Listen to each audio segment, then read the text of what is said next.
When Harry Potter miraculously survived Voldemort's killing curse, it was because of love. By willingly sacrificing herself for her son, Lily Potter was able to save Harry with the power of love, a charm stronger than a Dark Lord. When Nicki Minaj was lost in the stars, it was your love that she was in need of.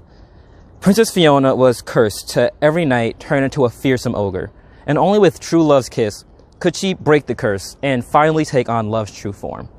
This is Antoine in the Apocalypse's Valentine's Day special, and today we're going to talk about love.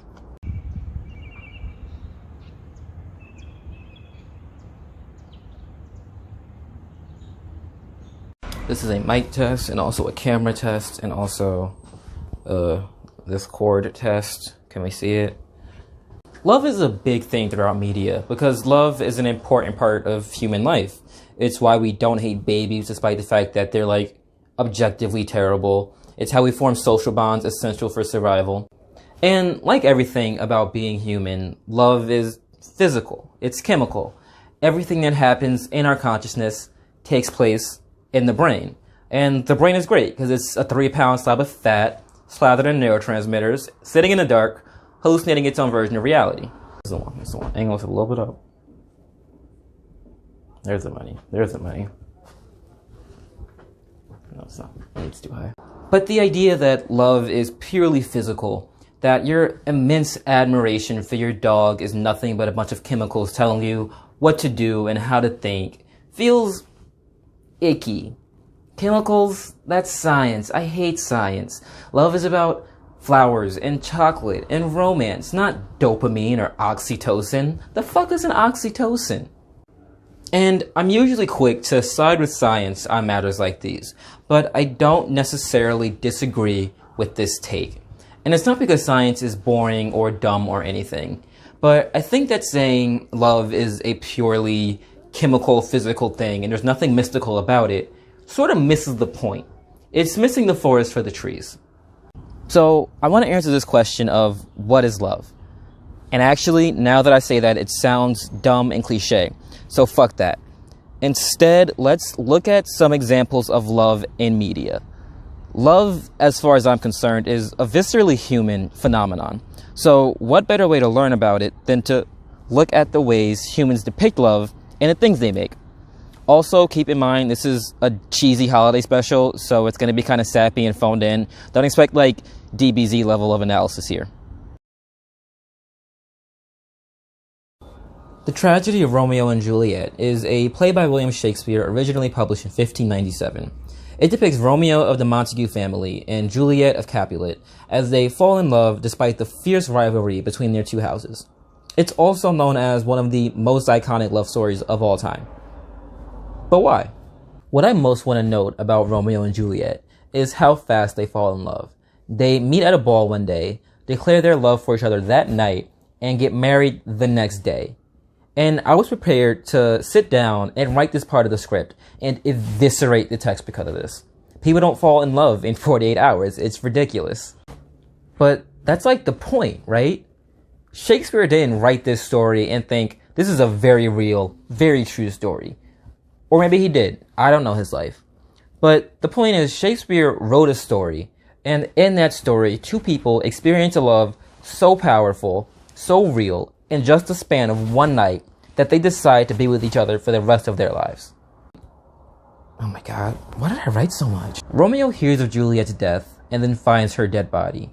He's so stricken with grief, so utterly destroyed when he realizes that Juliet is gone forever, that he decides his own life is not worth living. Juliet wakes up and makes the same judgment call.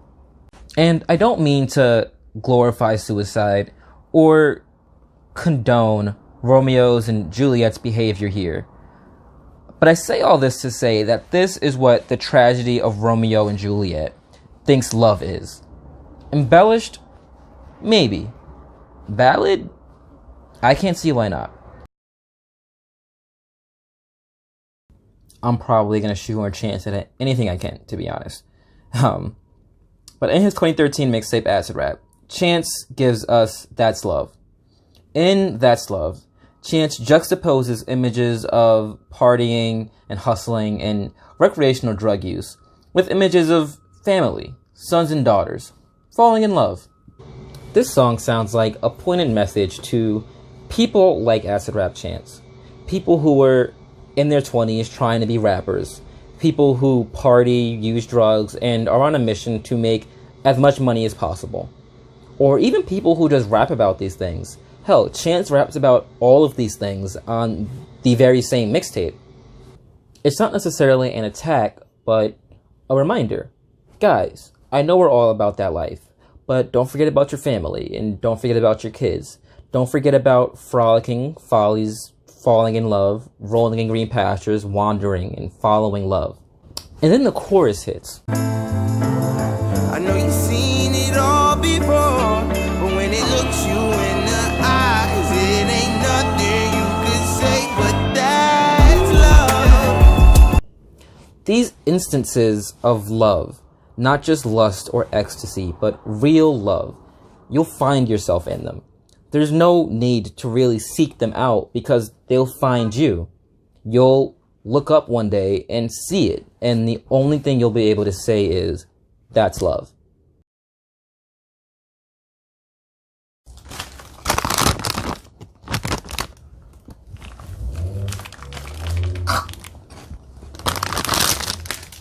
I just wrote a Steven Universe video, so we're going to talk about that.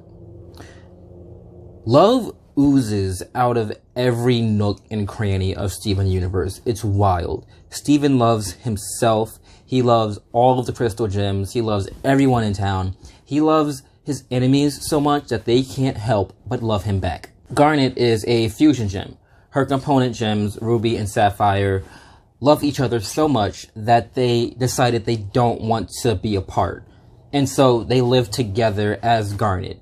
In her song, Garnet says explicitly, I am made of love.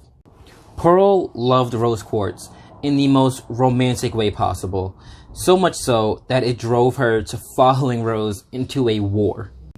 Yellow Diamond and Blue Diamond loved Pink Diamond like a sister, and they were so grief-stricken by her death that they moved to obliterate every gem on Earth. Their antagony towards Steven and the Crystal Gems and Earth is founded in their love for Pink. Steven Universe shows us that love is everywhere. Love can be a powerful motivator. Love comes in many different forms.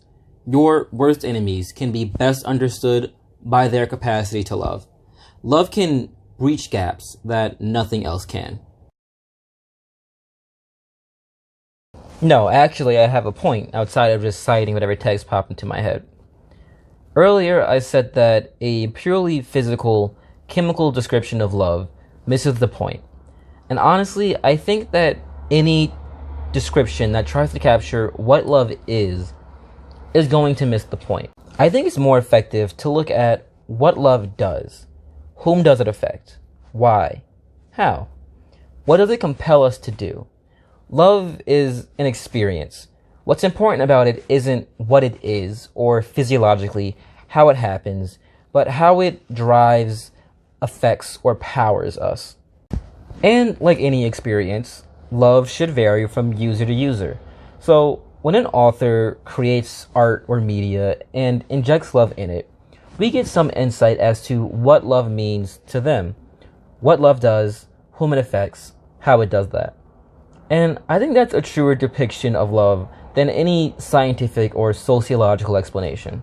Acid Rap Chance, a 20-year-old black man from Chicago, doesn't need to be an endocrinologist to teach you about love. His experiences as a human person with feelings, as far as I'm concerned, is the only qualification he needs.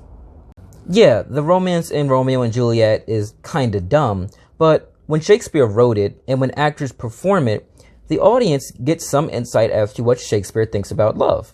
Maybe you think Romeo and Juliet suspends disbelief a little too much, and I get that, but that might be the point. Kids don't fall in love this hard, sure, but doesn't love sometimes feel like that? After all, these are stories, and we tell stories for a reason. So this is my Valentine's Day special. But Antoine, you're probably saying, it's the 11th of May. And yeah, that's fair. But time was mostly fake, and I didn't have a channel on Valentine's Day. But why today? Today is my boyfriend's birthday, and this video is for him. Normally, I probably wouldn't make a video like this. I think the topic is a little broad, and there's no conclusion that I can point to and say that I said something. But I think he would like this video, so I dropped everything in the middle of finals week to make it. And that's my hot take on love. With love comes the capacity to care for more than you might otherwise. You invest yourself and your time and your interest more deeply and more broadly than you might normally. And though that may come with some detriment, for example, I might fail a final or two, it's okay because it was worth it, because love. Happy birthday, babe.